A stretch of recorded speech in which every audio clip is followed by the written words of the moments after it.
112வது திருப்பாடல். ஹல்லேலூயா. ஆண்டவருக்கு அஞ்சி நடப்போர் பேறு பெற்றோர்.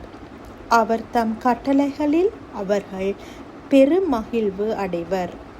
அவர்களது வழிமரபு பூவுலகில் வலிமை மிக்கதாயிருக்கும். நேர்மையுள்ளோரின் தலைமுறை ஆசி பெறும். சொத்தும் செல்வமும் அவர்களது இல்லத்தில் தங்கும். அவர்களது நீதி என்றென்றைக்கும் நிலைத்திருக்கும். இருளில் ஒளியென அவர்கள் நேர்மையுள்ளவரிடையே மிளிவர்.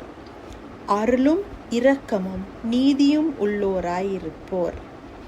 மனமிரங்கி கடன் கொடுக்கும் மனிதர் நன்மை அடைவர். அவர்கள் தம் அலுவல்களில் நீதியுடன் செயல்படுவர். எந்நாளும் அவர்கள் அசைவுறார். நேர்மையுள்ளோர் மக்கள் மனதில் என்றும் வாழ்வர்.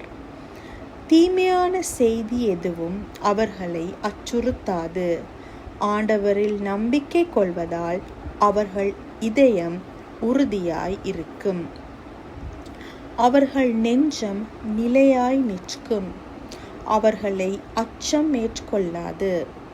இறுதியில் தம் எதிரிகள் அழிவதை அவர்கள் காண்பது உறுதி. அவர்கள் வாரி வழங்கினர், ஏழைகளுக்கு ஈந்தனர். அவர்களது நீதி என்றென்றும் நிலைத்திருக்கும்.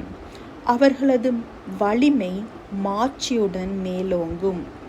தீயோர் அதை பார்த்து எரிச்சல் அடைவர்.